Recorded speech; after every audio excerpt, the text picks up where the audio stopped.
ঘরে প্রবেশ করার সময় এই কাজটি করবেন না, তাহলে আপনার জীবন থেকে দুঃখ দুর্দশা কখনোই যাবে না, দুঃখ লেগেই থাকবে, সে ঘরে কখনো রহমতের সাকিনা নাজিল হবে না।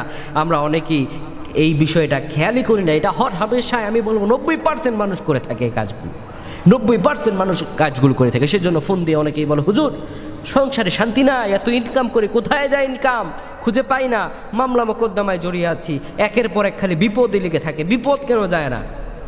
এইভাবে অনেকেই ফোন করে বলে থাকে, হুজুর সংসারে কোনো শান্তি পাচ্ছি না, সারাক্ষণ শুধু অশান্তির মধ্যেই লেগে থাকে, একটা বিপদ যায় তো আরেকটা বিপদ শুরু হয়ে যায়। আপনি তো এই কাজগুলো করছেন, আপনি কিভাবে শান্তি পাবেন? আপনার ঘরে তো রহমতের সাকিনা নাজিল হচ্ছে না, আপনার সংসারে তো রহমতই নাজিল হচ্ছে না, আপনি কিভাবে রহম পাবেন, কিভাবে আশা করেন? প্রিয় ভাইয়েরা আমার, এই কাজগুলো আমরা অনেকেই করে থাকি, এই কাজগুলোর ব্যাপারে আমরা অবশ্যই লক্ষ্য রাখবো। এক নম্বরে, আপনি যখন ঘরে প্রবেশ করবেন, ডান পা দিয়ে ঘরে প্রবেশ করবেন।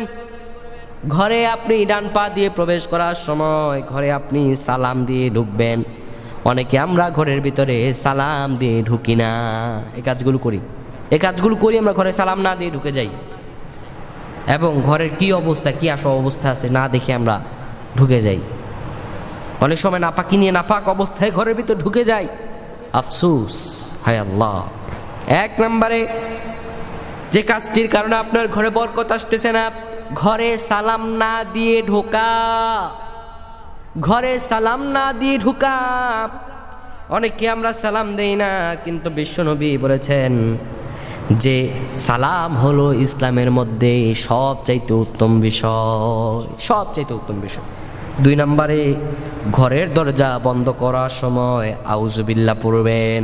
ঘরের দরজা যখন আপনি বন্ধ করবেন, ঘরে এসেছেন কিংবা রাত্রি হয়েছে, সন্ধ্যাকালীন সময়, আপনি যখনই আপনি দরজাটা বন্ধ করবেন তখনই আপনি আউযু বিল্লাহি মিনাশ শাইতানির রাজিম এইটা পরে আপনি ঘরের দরজা বন্ধ করবেন। অনেক সময় আমরা ঘরের দরজা এই বলে বন্ধ না করার কারণে দুষ্টু জিন আমাদের ঘরে এসে বাসা বাঁধে, দুষ্টু জিন আমাদের ঘরে এসে বাসা বাঁধে।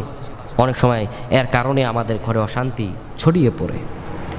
তিন নম্বরে, ঘরে অ্যাটাচ বাথরুমে, যখন আপনার ঘরে অ্যাটাচ বাথরুম থাকবে আপনি ঘরের অ্যাটাচ বাথরুমে দোয়া পরে প্রবেশ করবেন।